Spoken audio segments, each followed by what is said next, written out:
पहले नंबर के क्वेश्चन में आपसे पूछा गया है चार ऑप्शन में से निम्नलिखित में से कौन सा किसी भी जगह की जलवायु के 6 प्रमुख नियंत्रण में नहीं है। इस प्रश्न के लिए क्या उत्तर हो सकता है बताइए।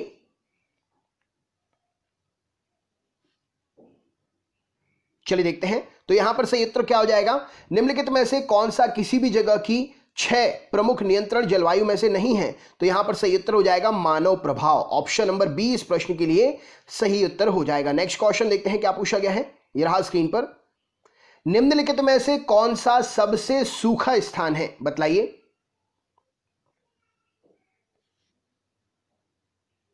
चलिए देखते हैं। तो यहां पर सबसे सूखा स्थान क्या हो जाएगा, तो राइट आंसर है लेह, सबसे सूखा स्थान है। ऑप्शन नंबर लेह इस प्रश्न के लिए सही उत्तर हो जाएगा। नेक्स्ट क्वेश्चन देखते हैं क्या पूछा गया है, ये रहा स्क्रीन पर।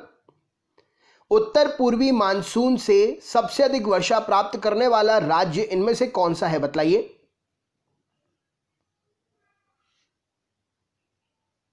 चलिए देखते हैं।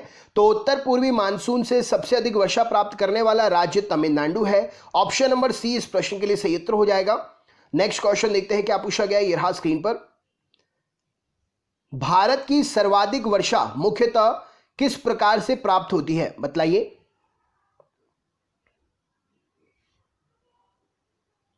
चलिए देखते हैं। तो भारत की सर्वाधिक वर्षा जो है दक्षिण पश्चिम मानसून से प्राप्त होती है। ऑप्शन नंबर बी इस प्रश्न के लिए सही उत्तर हो जाएगा। नेक्स्ट क्वेश्चन देखते हैं। मानसून शब्द की व्युत्पत्ति जो है वो किस भाषा से हुई है बतलाइए।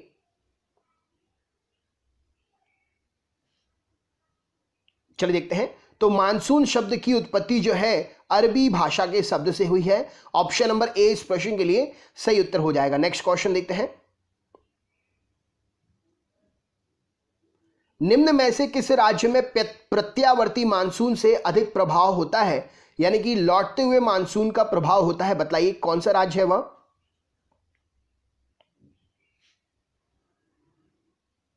चलिए देखते हैं। तो यहां पर सही उत्तर हो जाएगा तमिलनाडु। ऑप्शन नंबर सी इस प्रश्न के लिए सही उत्तर हो जाएगा। निम्न में से किस राज्य में प्रत्यावर्ती मानसून का अधिक प्रभाव होता है, तो प्रत्यावर्ती मानसून का अधिक प्रभाव तमिलनाडु राज्य में होता है। नेक्स्ट क्वेश्चन देखते हैं क्या पूछा गया है। भारत के पश्चिम समुद्री तट पर वर्षा किस मानसून से होती है बतलाइए, क्या उत्तर होगा।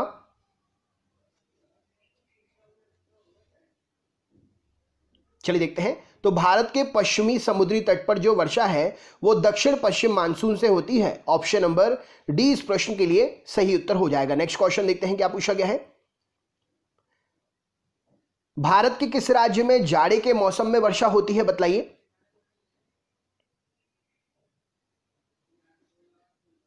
चलिए देखते हैं।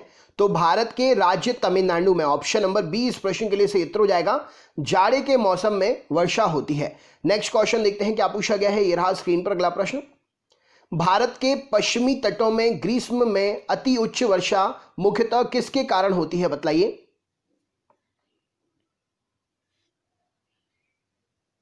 चलिए देखते हैं। तो भारत के पश्चिमी तटों में ग्रीष्म में अति उच्च वर्षा मुख्यतः जो है उष्ण कटिबंधीय स्थिति के कारण। ऑप्शन नंबर ए इस प्रश्न के लिए सही उत्तर हो जाएगा। भारत में पश्चिमी तटों पर ग्रीष्म में अति उच्च वर्षा मुख्यतः उष्ण कटिबंधीय अवस्थिति के कारण या स्थिति के कारण होती है। नेक्स्ट क्वेश्चन देखते हैं क्या पूछा गया है। मानसून निवर्तन मतलब लौटते हुए मानसून से सबसे अधिक वर्षा कहां पर होती है बतलाइए।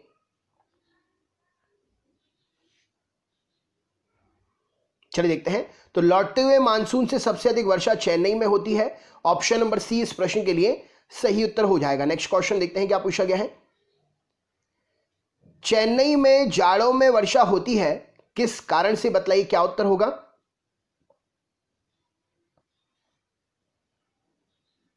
चलिए देखते हैं। तो चेन्नई में जाड़े में वर्षा उत्तर पूर्वी मानसून से होती है। राइट आंसर हो जाएगा ऑप्शन नंबर बी उत्तर पूर्वी मानसून। नेक्स्ट क्वेश्चन देखते हैं क्या पूछा गया है। दक्षिण पश्चिम मानसून से संपूर्ण भारत में कुल कितने प्रतिशत वर्षा मिलती है बतलाइए।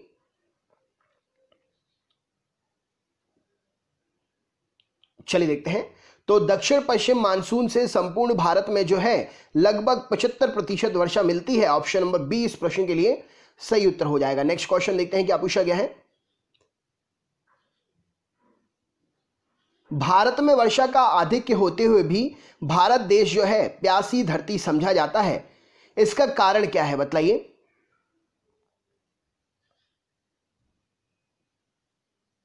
चलिए देखते हैं। तो भारत में वर्षा का आधिक्य होते हुए भी यह देश प्यासी धरती समझा जाता है, इसका कारण है ये सभी: वर्षा के पानी का तेजी से बह जाना, वर्षा के पानी का शीघ्रता से भाप बनकर उड़ जाना और वर्षा का कुछ थोड़े ही महीनों में जोरदार होना।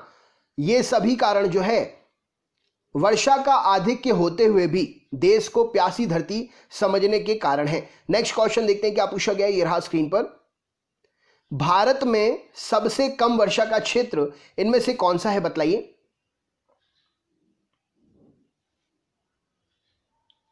चलिए देखते हैं।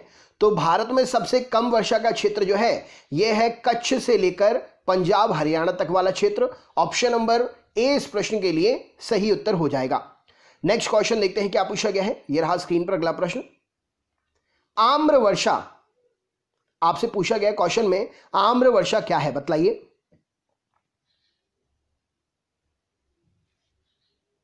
चलिए देखते हैं।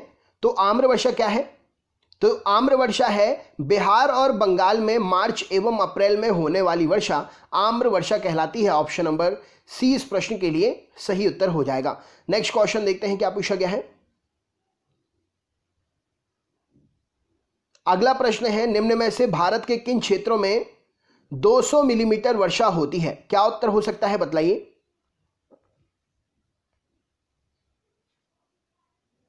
चलिए देखते हैं। तो भारत के क्षेत्रों में 200 मिलीमीटर वर्षा जो है Jammu Kashmir, option number B यहां पर सही उत्तर हो जाएगा। अगला प्रश्न देखते हैं क्या पूछा गया है, यह रहा स्क्रीन पर।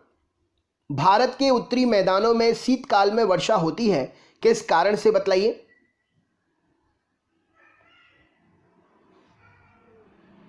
चलिए देखते हैं। तो भारत के उत्तरी मैदानों में शीतकाल में वर्षा जो है पश्चिमी विक्षोभ से होती है। ऑप्शन नंबर ए इस प्रश्न के लिए सही उत्तर हो जाएगा। राइट आंसर है पश्चिमी विक्षोभ। अगले प्रश्न पर चलते हैं। अगला प्रश्न क्या है, ये रहा स्क्रीन पर। भारत के उत्तर पश्चिम भाग में शीतकाल में वर्षा होती है, किस कारण से होती है बतलाइए।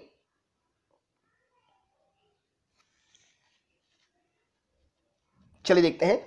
तो भारत के उत्तर पश्चिम भाग में शीतकाल में वर्षा जो है पश्चिमी विक्षोभ से होती है। ऑप्शन नंबर सी इस प्रश्न के लिए सही उत्तर हो जाएगा। नेक्स्ट क्वेश्चन देखते हैं क्या पूछा गया है। मानसूनी जलवायु की प्रमुख विशेषता क्या है बतलाइए।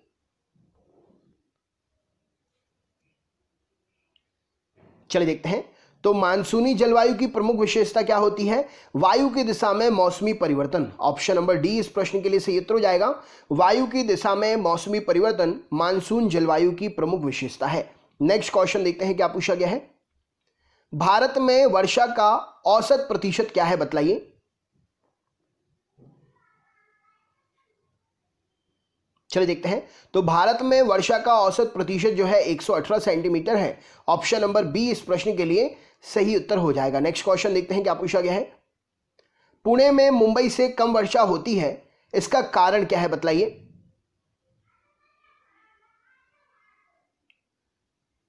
चलिए देखते हैं।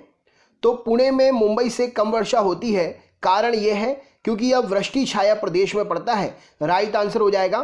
मुंबई से जाने वाले बादल पुणे तक ऊंचे ऊंचे पहाड़ों को क्रॉस करके पुणे नहीं पहुंच पाते हैं और वो बादल क्रॉस किए बिना ही पहले ही मुंबई में बरस जाते हैं और ज़्यादा बादल पुणे तक नहीं पहुंच पाते हैं। तो ये हो जाएगा वृष्टि छाया प्रदेश में पड़ने के कारण पुणे में मुंबई से कम वर्षा होती है। नेक्स्ट क्वेश्चन देखते हैं क्या पूछा गया है। मानसून की वर्षा की विशेषता क्या नहीं है बतलाइए। चलिए देखते हैं। तो मानसून की वर्षा की विशेषता जो है क्या नहीं है, तो वर्षा होने वाले दिनों में निरंतरता। ऑप्शन नंबर डी इस प्रश्न के लिए सही उत्तर हो जाएगा। राइट आंसर है। नेक्स्ट क्वेश्चन देखते हैं क्या पूछा गया है। अगला प्रश्न है, यदि भारत कर्क रेखा के स्थान पर विषुवत रेखा पर होता तो यहां की जलवायु पर क्या प्रभाव पड़ता बतलाइए।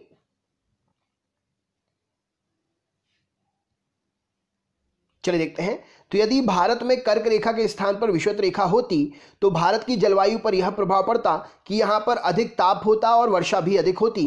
राइट आंसर हो जाएगा अधिक ताप एवं अधिक वर्षा। ऑप्शन नंबर बी इस प्रश्न के लिए सही उत्तर है। नेक्स्ट क्वेश्चन देखते हैं क्या पूछा गया है। निम्नलिखित में से किस स्थान पर सबसे कम वार्षिक वर्षा होती है, क्या उत्तर हो सकता है बतलाइए।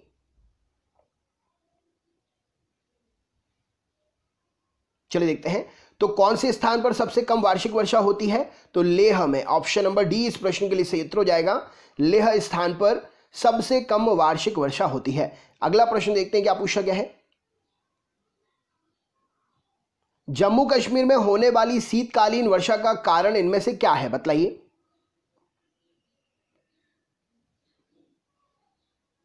चलिए देखते हैं, तो जम्मू कश्मीर में जो शीतकालीन वर्षा होती है उसका प्रमुख कारण है पश्चिमी विक्षोभ। ऑप्शन नंबर बी इस प्रश्न के लिए सही उत्तर हो जाएगा, पश्चिमी विक्षोभ। नेक्स्ट क्वेश्चन देखते हैं क्या पूछा गया है। भारत के किस भाग में सर्वाधिक दैनिक तापांतर पाया जाता है, बतलाइए।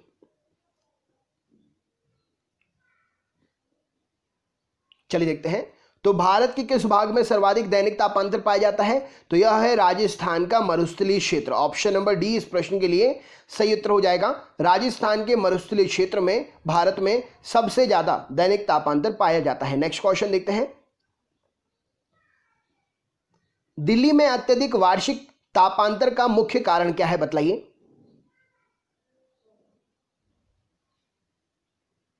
चलिए देखते हैं, तो दिल्ली में अधिक वार्षिक तापांतर का मुख्य कारण है समुद्र से अधिक दूरी का होना।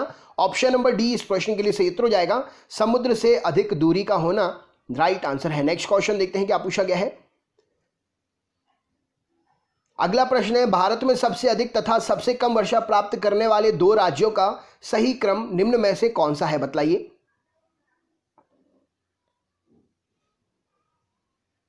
चलिए देखते हैं, तो भारत में सबसे अधिक और सबसे कम वर्षा प्राप्त करने वाले दो राज्यों का सही क्रम क्या है? तो राइट आंसर है मेघालय सबसे अधिक और राजस्थान सबसे कम। ऑप्शन नंबर बी इस प्रश्न के लिए सही उत्तर हो जाएगा। नेक्स्ट क्वेश्चन देखते हैं क्या पूछा गया है। भारत में सर्वाधिक वर्षा प्राप्त करने वाला स्थान कौन सा है, बतलाइए।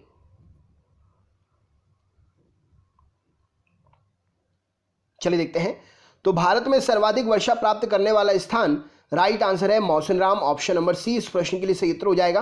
नेक्स्ट क्वेश्चन देखते हैं क्या पूछा गया है। भारतवर्ष में सर्वाधिक वर्षा डैश क्षेत्र में होती है, कहां पर होती है, बतलाइए।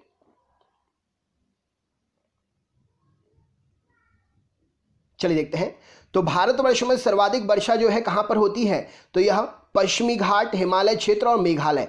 ऑप्शन नंबर ए इस प्रश्न के लिए सही उत्तर हो जाएगा। राइट आंसर है पश्चिमी घाट, हिमालय और मेघालय में भारत में सर्वाधिक वर्षा होती है। नेक्स्ट क्वेश्चन देखते हैं क्या पूछा गया है। अगला प्रश्न है, भारत के उत्तर पश्चिम भाग में शीतकालीन में वर्षा का कारण क्या है, बतलाइए।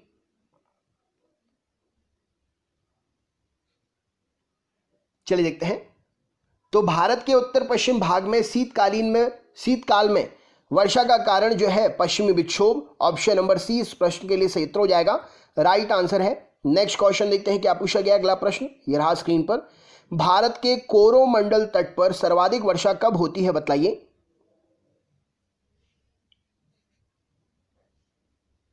चलिए देखते हैं, तो भारत के कोरोमंडल तट पर सर्वाधिक वर्षा जो है अक्टूबर नवंबर के मंथ में होती है। ऑप्शन नंबर डी इस प्रश्न के लिए सही उत्तर हो जाएगा। नेक्स्ट क्वेश्चन देखते हैं क्या पूछा गया है। अगला प्रश्न है, देश के किस भाग में मानसून में अरब सागर एवं बंगाल की खाड़ी दोनों ही शाखाओं से वर्षा होती है, बतलाइए।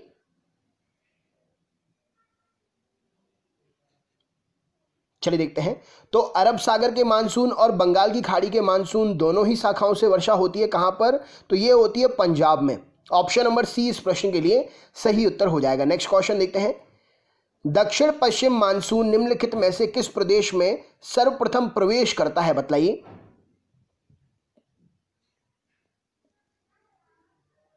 चलिए देखते हैं, तो दक्षिण पश्चिम मानसून सर्वप्रथम किस प्रदेश में प्रवेश करता है? तो दक्षिण पश्चिम मानसून सर्वप्रथम जो है केरल में प्रवेश करता है। अगले प्रश्न पर चलते हैं। अगला प्रश्न ये रहा आपके सामने। अगला प्रश्न आपसे पूछा गया है कि तमिलनाडु में शरदकालीन वर्षा अधिकांशतः जिन कारणों से होती है वे कारण कौन से हैं, बतलाइए।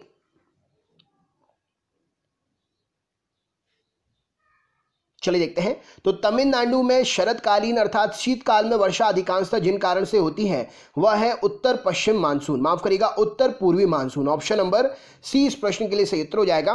उत्तर पूर्वी मानसून के कारण तमिलनाडु में शीतकालीन वर्षा होती है। नेक्स्ट क्वेश्चन देखते हैं क्या पूछा गया है। अगला प्रश्न है, निम्नलिखित में से किस राज्य में दक्षिण पश्चिम मानसून से वर्षा नहीं होती है, बताइए।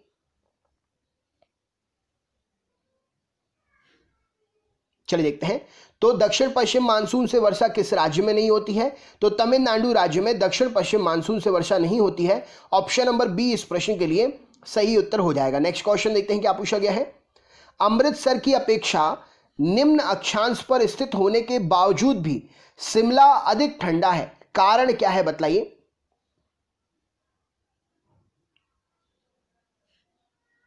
चलिए देखते हैं। तो अमृतसर की अपेक्षा निम्न अक्षांश पर स्थित होने के बावजूद भी शिमला अमृतसर से अधिक ठंडा है, कारण क्या है? क्योंकि उच्च तुंगता पर है। राइट आंसर है ऑप्शन नंबर ऊंचाई पर है, इसीलिए। नेक्स्ट क्वेश्चन देखते हैं क्या पूछा गया है। ये रहा स्क्रीन पर। निम्नलिखित में से कौन भारतीय मानसून को प्रभावित नहीं करता है, बतलाइए।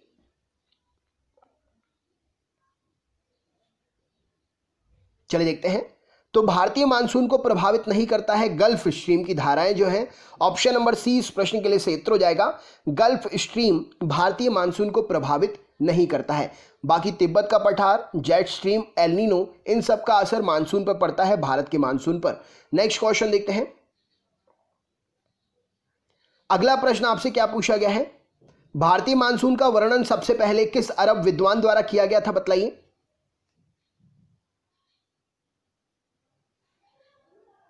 चलिए देखते हैं। तो भारतीय मानसून का वर्णन सबसे पहले अल मसूदी नामक अरब विद्वान ने किया था। ऑप्शन नंबर बी इस प्रश्न के लिए सही उत्तर हो जाएगा। नेक्स्ट क्वेश्चन देखते हैं। माफ करिएगा, भारत और पाक बगलिहार परियोजना निम्नलिखित में से किस एक पर, कौन सी नदी पर स्थित है, क्या उत्तर होगा, बतलाइए।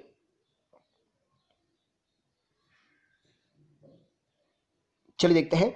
तो भारत पाक बगलिहार परियोजना जो है चेनाब नदी पर है। ऑप्शन नंबर डी इस प्रश्न के लिए सही उत्तर हो जाएगा। नेक्स्ट क्वेश्चन देखते हैं क्या पूछा गया है। नागार्जुन सागर बहुउद्देशीय परियोजना कौन सी नदी पर स्थित है, बतलाइए।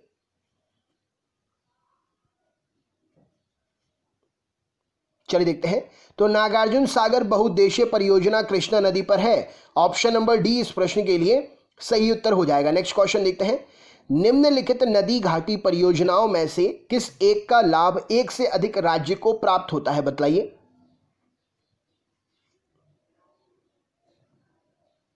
चलिए देखते हैं। तो राइट आंसर क्या हो जाएगा इस प्रश्न के लिए। कौन सी नदी घाटी परियोजना है जिसका लाभ एक से अधिक राज्य को प्राप्त होता है? तो चंबल घाटी परियोजना। ऑप्शन नंबर ए इस प्रश्न के लिए सही उत्तर हो जाएगा। नेक्स्ट क्वेश्चन देखते हैं क्या पूछा गया है। अगले प्रश्न पे चलते हैं। एमपी और यूपी है ना। अगला प्रश्न देखते हैं। गंडक परियोजना किन दो राज्यों की संयुक्त परियोजना है, बतलाइए।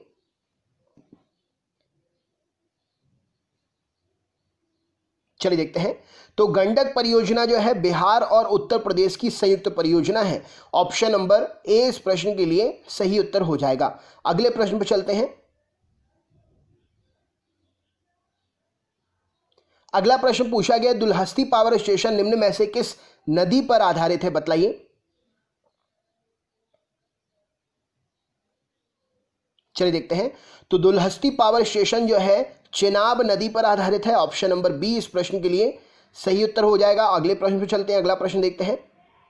तपोवन और विष्णुगढ़ जल विद्युत परियोजना कहां पर स्थित है, बतलाइए।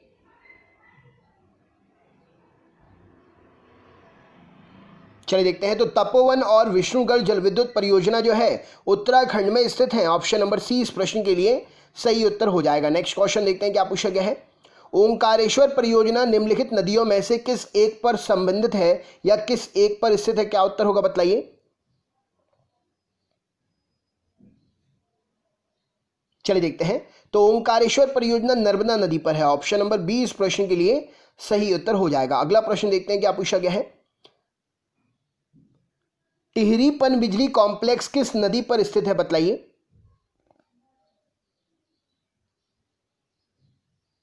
चलिए देखते हैं। तो टिहरी पनबिजली कॉम्प्लेक्स जो है भागीरथी नदी पर है। ऑप्शन नंबर बी इस प्रश्न के लिए सही उत्तर हो जाएगा। अगला प्रश्न देखते हैं क्या पूछा गया है। उत्तर प्रदेश में रानी लक्ष्मीबाई बांध परियोजना इनमें से किस नदी पर निर्मित है, बतलाइए।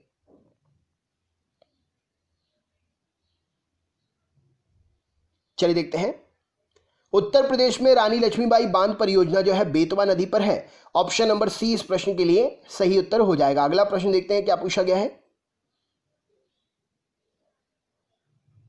काकरा पारा परियोजना किस नदी से संबंधित है, बतलाइए।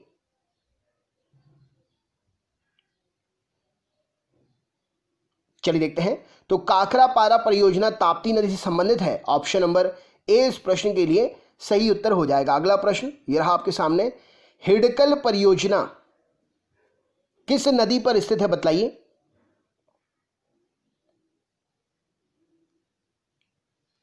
चलिए देखते हैं।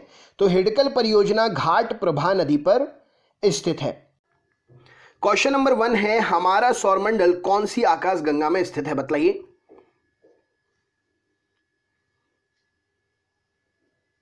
चलिए देखते हैं। तो हमारा सौरमंडल जो है मंदाकिनी नामक आकाश गंगा में है। राइट आंसर हो जाएगा ऑप्शन नंबर बी इस प्रश्न के लिए सही उत्तर है। अगला प्रश्न देखते हैं क्या पूछा गया है। अगला प्रश्न आपसे पूछा गया है, निम्नलिखित में से अधिकांश भूपर्पटी किस सेल से बनी हुई हैं। राइट आंसर क्या हो सकता है इस प्रश्न के लिए, बतलाइए।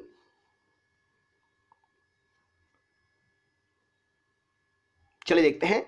तो अधिकांश भूपर्पटी किस सेल से बनी है, क्वेश्चन पूछा गया है। तो यहां पर सही उत्तर हो जाएगा आग्नेय सेल से बनी हुई है हमारी पृथ्वी की अधिकांश भूपर्पटी। नेक्स्ट क्वेश्चन देखते हैं क्या पूछा गया है, ये रहा स्क्रीन पर।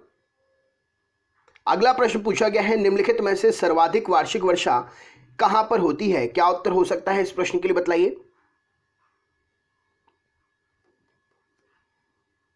चलिए देखते हैं। तो सर्वाधिक वार्षिक वर्षा जो है अमेजन बेसिन में होती है। ऑप्शन नंबर बी यहां पर सही उत्तर हो जाएगा। राइट आंसर है अमेजन बेसिन। नेक्स्ट क्वेश्चन देखते हैं क्या पूछा गया है। अगला प्रश्न है, कौन सी पर्वत की चोटी पृथ्वी के केंद्र से सुदूरतम बिंदु है, क्या उत्तर हो सकता है, बतलाइए।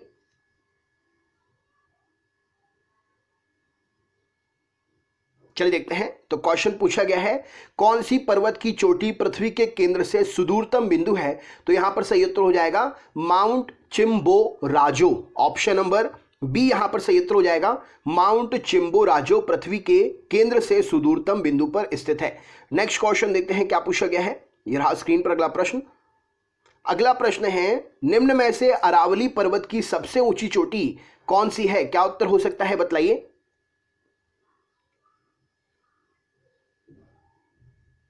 चलिए देखते हैं। तो अरावली पर्वत की सबसे ऊंची चोटी पूछी गई है। तो यहां पर सही उत्तर हो जाएगा गुरु शिखर।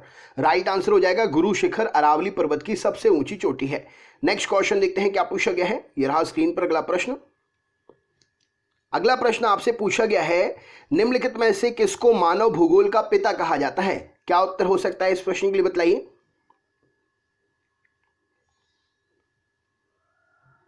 चलिए देखते हैं। तो मानव भूगोल का पिता कार्ल रिटर को कहा गया है। ऑप्शन नंबर ए इस प्रश्न के लिए सही उत्तर हो जाएगा।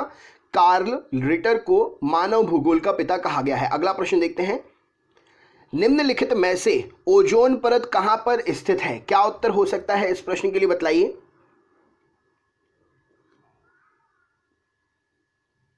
चलिए देखते हैं। तो ओजोन परत की स्थिति पूछी जा रही है। तो सही उत्तर हो जाएगा समताप मंडल में ओजोन परत जो है अवस्थित है, स्थित है। राइट आंसर हो जाएगा। अगला प्रश्न देखते हैं क्या पूछा गया है, यह रहा स्क्रीन पर। निम्नलिखित में से भारत किस गोलार्ध में स्थित है, क्या उत्तर हो सकता है, बतलाइए।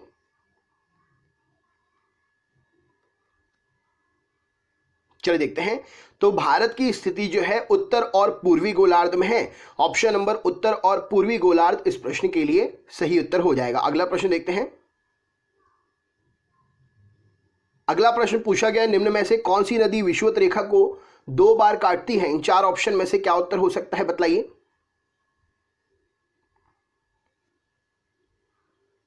चलिए देखते हैं। तो कौन सी नदी विषुवत रेखा को 2 बार काटती है, तो कांगो नदी विषुवत रेखा को 2 बार काटती है। राइट आंसर हो जाएगा। अगले प्रश्न पे चलते हैं। अगला प्रश्न क्या है, यह रहा स्क्रीन पर।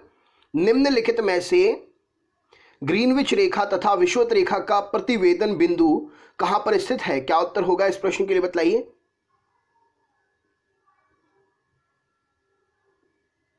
चलिए देखते हैं।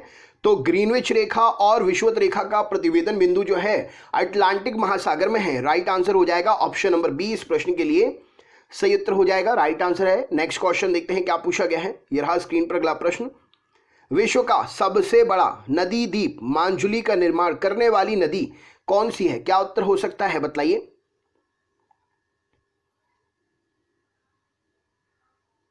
चलिए देखते हैं। तो विश्व का सबसे बड़ा द्वीप नदी द्वीप मांजुली का निर्माण करने वाली नदी है ब्रह्मपुत्र। ऑप्शन नंबर ब्रह्मपुत्र इस प्रश्न के लिए सही उत्तर हो जाएगा। अगला प्रश्न देखते हैं क्या पूछा गया है। अगला प्रश्न है, निम्नलिखित में से प्रायः गर्मी कहां से आती है? क्या उत्तर होगा इस प्रश्न के लिए? राइट आंसर क्या हो सकता है, बताइए।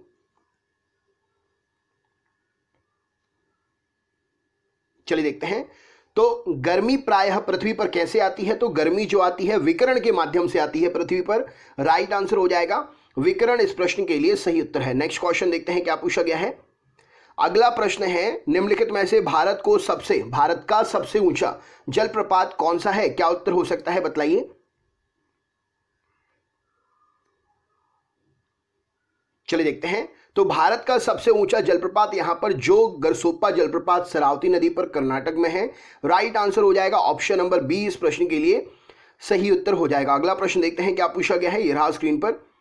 अगला प्रश्न आपसे पूछा गया है, निम्नलिखित में से वायु में कार्बन डाइऑक्साइड की मात्रा कितने प्रतिशत हो सकती है? लगभग आंसर देना है आपके लिए। क्या उत्तर हो जाएगा, बताइए।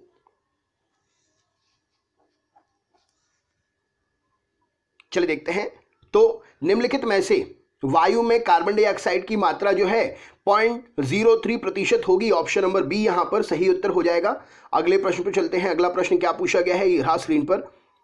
निम्नलिखित में से अफ्रीका महाद्वीप का सर्वोच्च पर्वत शिखर कौन सा है? क्या उत्तर हो सकता है, बताइए।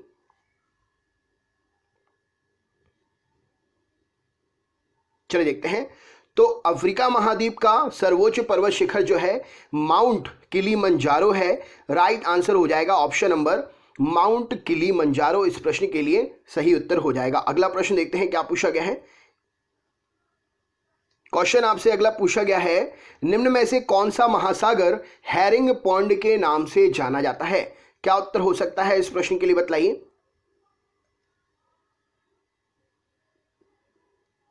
चलिए देखते हैं। तो हैरिंग पॉन्ड के नाम से अटलांटिक महासागर को जाना जाता है। राइट आंसर हो जाएगा ऑप्शन नंबर ए इस प्रश्न के लिए सही उत्तर है। नेक्स्ट क्वेश्चन देखते हैं क्या पूछा गया है। निम्नलिखित में से भागीरथी नदी कहां से निकलती है? क्या उत्तर हो सकता है इस प्रश्न के लिए, बताइए।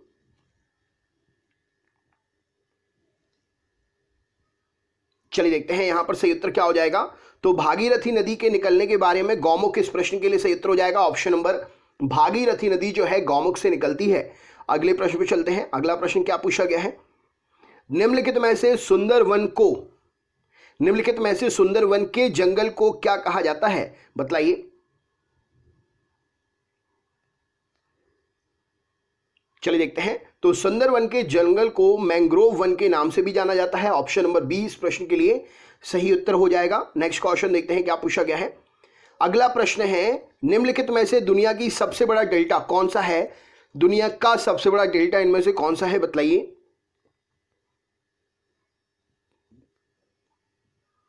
चलिए देखते हैं। तो दुनिया का सबसे बड़ा डेल्टा गंगा ब्रह्मपुत्र डेल्टा है। ऑप्शन नंबर ए इस प्रश्न के लिए सही उत्तर हो जाएगा। नेक्स्ट क्वेश्चन देखते हैं क्या पूछा गया है। अगला प्रश्न ये रहा स्क्रीन पर। निम्न में से दूसरी सबसे ऊंची चोटी कौन सी है? क्या उत्तर हो सकता है, बताइए।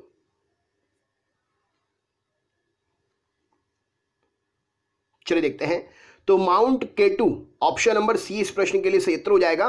दूसरी सबसे ऊंची चोटी है माउंट केटू इस प्रश्न के लिए सही उत्तर हो जाएगा। अगला प्रश्न, निम्नलिखित में से माउंट एवरेस्ट पर पहुंचने वाली पहली महिला कौन थी? क्या उत्तर हो सकता है इस प्रश्न के लिए, बताइए। चलिए देखते हैं।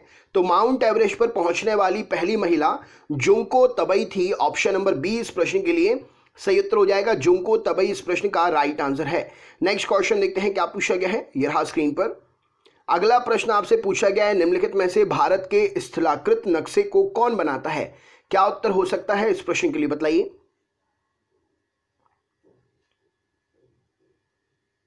चलिए देखते हैं। तो भारत के स्थलाकृत नक्शे को बनाने के लिए सर्वे ऑफ इंडिया काम करता है। ऑप्शन नंबर बी इस प्रश्न के लिए सही उत्तर हो जाएगा।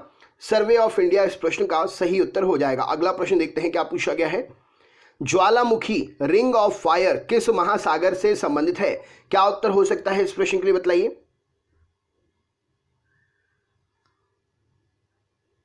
चलिए देखते हैं। तो ज्वालामुखी रिंग ऑफ फायर जो है प्रशांत महासागर में स्थित है। ऑप्शन नंबर सी इस प्रश्न के लिए सही उत्तर हो जाएगा। अगला प्रश्न देखते हैं क्या पूछा गया है, ये रहा स्क्रीन पर।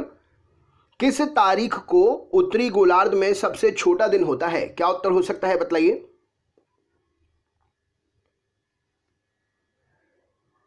चलिए देखते हैं।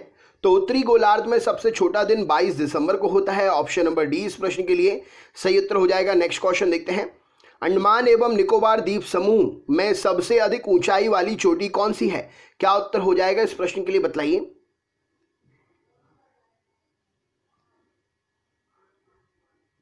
चलिए देखते हैं।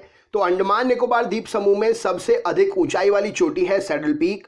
ऑप्शन नंबर सैडल पीक इस प्रश्न के लिए सही उत्तर हो जाएगा। अगले प्रश्न पे चलते हैं। अगला प्रश्न क्या पूछा गया है, ये रहा स्क्रीन पर अगला प्रश्न। निम्नलिखित में से किनके बीच औसत दूरी को खगोलीय एकक या खगोलीय इकाई कहा जाता है? क्या उत्तर हो सकता है बताइए।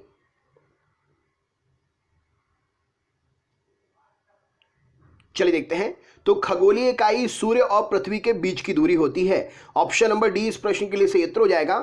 सूर्य तथा पृथ्वी के बीच की दूरी को खगोलीय एकक या खगोलीय इकाई के नाम से हम जानते हैं। नेक्स्ट क्वेश्चन देखते हैं क्या पूछा गया है।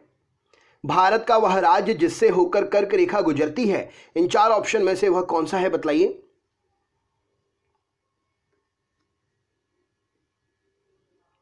चलिए देखते हैं। तो भारत का वह राज्य जिससे होकर कर्क रेखा गुजरती है, झारखंड इस प्रश्न के लिए सही उत्तर हो जाएगा। अगले प्रश्न पर चलते हैं। अगला प्रश्न क्या है, यह रहा स्क्रीन पर। भारतीय पेट्रोजियम या पेट्रोलियम संस्थान निम्नलिखित में से कहां पर स्थित है? क्या उत्तर हो सकता है बताइए।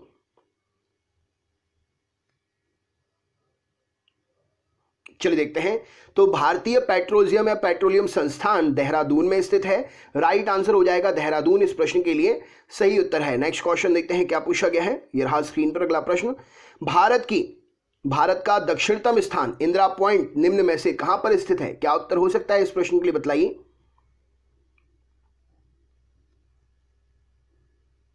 चलिए देखते हैं। तो भारत का दक्षिणतम स्थान इंदिरा पॉइंट जो है अंडमान निकोबार द्वीप समूह में है। राइट आंसर हो जाएगा option number D. Next question देखते हैं क्या पूछा गया है। ग्रीनविच रेखा तथा विषुवत रेखा का प्रतिवेदन बिंदु कहां पर स्थित है? क्या उत्तर हो सकता है इस प्रश्न के लिए बताइए।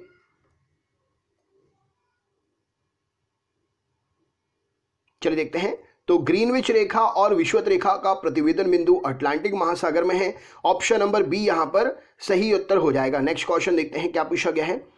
निम्न में से किस स्थान को सूर्य की लंबवत किरणें प्रदान नहीं होंगी? इन 4 ऑप्शन में से कौन सा आंसर सही हो सकता है बताइए।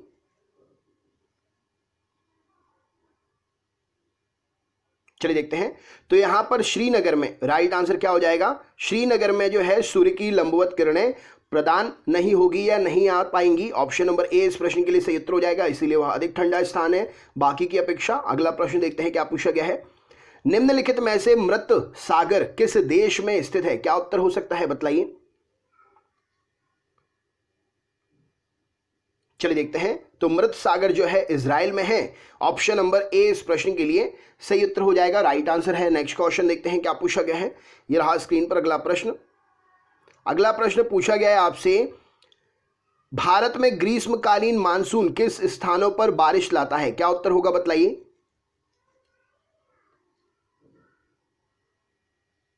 चलिए देखते हैं। तो भारत में ग्रीष्मकालीन मानसून जो है ये लेकर आता है पश्चिमी तट पर बारिश। राइट आंसर क्या हो जाएगा, पश्चिमी तट पर ग्रीष्मकालीन मानसून बारिश लेकर आता है। नेक्स्ट क्वेश्चन देखते हैं क्या पूछा गया है। अगला प्रश्न, भारत के किस राज्य में एक उच्च थोरियम सामग्री के साथ मोनोजाइट का सबसे बड़ा भंडार है? क्या उत्तर हो सकता है बताइए।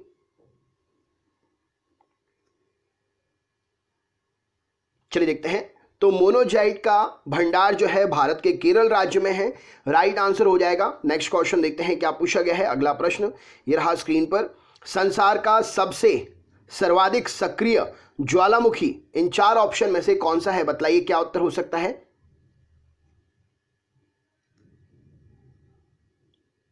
चलिए देखते हैं। तो संसार का सबसे सक्रिय ज्वालामुखी केलायु है, ऑप्शन नंबर सी इस प्रश्न के लिए सही उत्तर हो जाएगा। नेक्स्ट क्वेश्चन देखते हैं क्या पूछा गया है।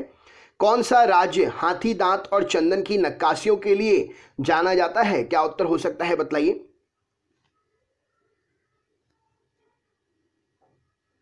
चलिए देखते हैं। तो हाथी दांत और चंदन की नक्काशियों के लिए जाना जाने वाला राज्य यहां पर हो जाएगा कर्नाटक। राइट आंसर हो जाएगा कर्नाटक, इस प्रश्न के लिए सही उत्तर है। नेक्स्ट क्वेश्चन देखते हैं क्या पूछा गया है। ये रहा स्क्रीन पर। कौन सा स्थान सिंधु एवं गंगा जल प्रणाली के विभाजन पर स्थित है? क्या उत्तर होगा, बतलाइए।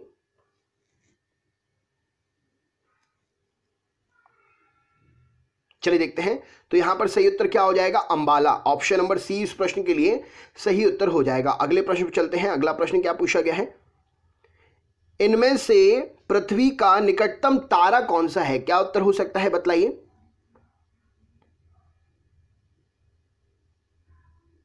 चलिए देखते हैं।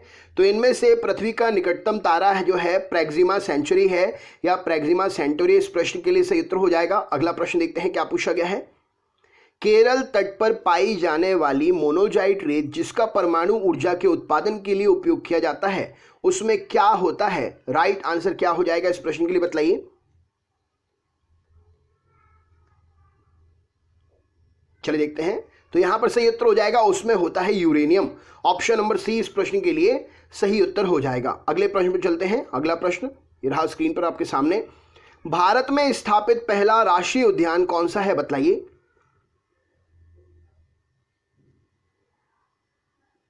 चलिए देखते हैं। तो भारत में स्थापित पहला राष्ट्रीय उद्यान कॉर्बेट राष्ट्रीय उद्यान है। ऑप्शन नंबर डी इस प्रश्न के लिए सही उत्तर हो जाएगा, जिम कॉर्बेट राष्ट्रीय उद्यान। नेक्स्ट क्वेश्चन देखते हैं क्या पूछा गया है। भूगोल का जनक किसे कहा जाता है, बतलाइए।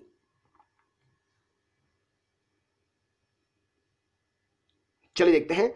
तो भूगोल का जनक इरेटोस्थनीज को कहते हैं। ऑप्शन नंबर ए इस प्रश्न के लिए सही उत्तर हो जाएगा। नेक्स्ट क्वेश्चन देखते हैं क्या पूछा गया है। भूगोल के लिए जियोग्राफिका शब्द का सर्वप्रथम प्रयोग इनमें से किसने किया था? क्या उत्तर हो सकता है, इस प्रश्न के लिए बतलाइए।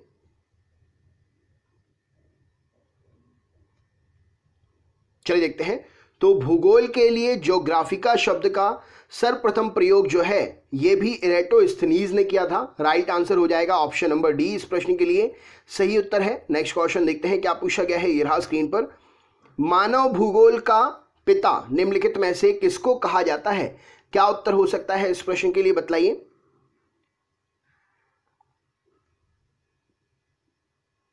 चलिए देखते हैं। तो मानव भूगोल का पिता कार्ल रिटर को कहा जाता है। राइट आंसर हो जाएगा कार्ल रिटर, इस प्रश्न के लिए सही उत्तर है। नेक्स्ट क्वेश्चन देखते हैं क्या पूछा गया है। अगला प्रश्न ये रहा स्क्रीन पर। क्वेश्चन आपसे पूछा गया भूगोल को मानव परिस्थितिकी के रूप में परिभाषित करने वाला विद्वान कौन था? राइट आंसर क्या हो सकता है, इस प्रश्न के लिए बतलाइए।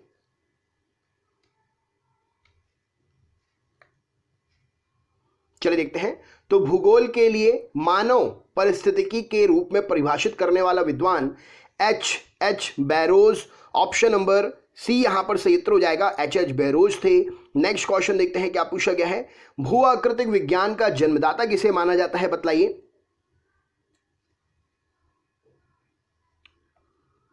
चलिए देखते हैं। तो भू आकृतिक विज्ञान का जन्मदाता माना जाता है पेशल को। ऑप्शन नंबर ए इस प्रश्न के लिए सही उत्तर हो जाएगा। नेक्स्ट क्वेश्चन देखते हैं क्या पूछा गया है। भूगोल पृथ्वी को केंद्र मानकर अध्ययन करने वाला विज्ञान है, यह किसने कहा था? क्या उत्तर हो सकता है, इस प्रश्न के लिए।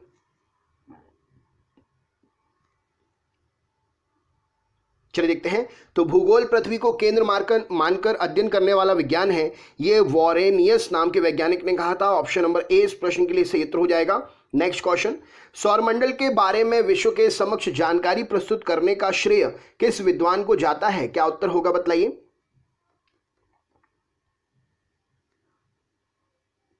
चलिए देखते हैं। तो सौरमंडल के बारे में विश्व के समक्ष जानकारी प्रस्तुत करने का श्रेय कॉपरनिकस को जाता है। राइट आंसर हो जाएगा। नेक्स्ट क्वेश्चन देखते हैं। सूर्य के चारों ओर घूमने वाले खगोलीय पिंड क्या कहलाते हैं? क्या उत्तर होगा, बतलाइए।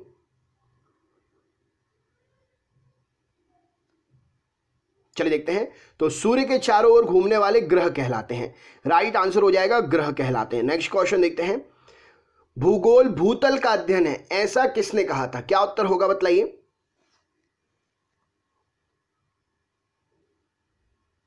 चलिए देखते हैं। तो इन सभी वैज्ञानिकों में से कांट नाम के वैज्ञानिक थे, उन्होंने कहा था भूगोल मतलब भूतल का अध्ययन। नेक्स्ट क्वेश्चन देखते हैं क्या पूछा गया है, ये रहा स्क्रीन पर। किसी ग्रह के चारों ओर परिक्रमा करने वाले छोटे छोटे आकाशीय पिंड क्या कहलाते हैं, बतलाइए।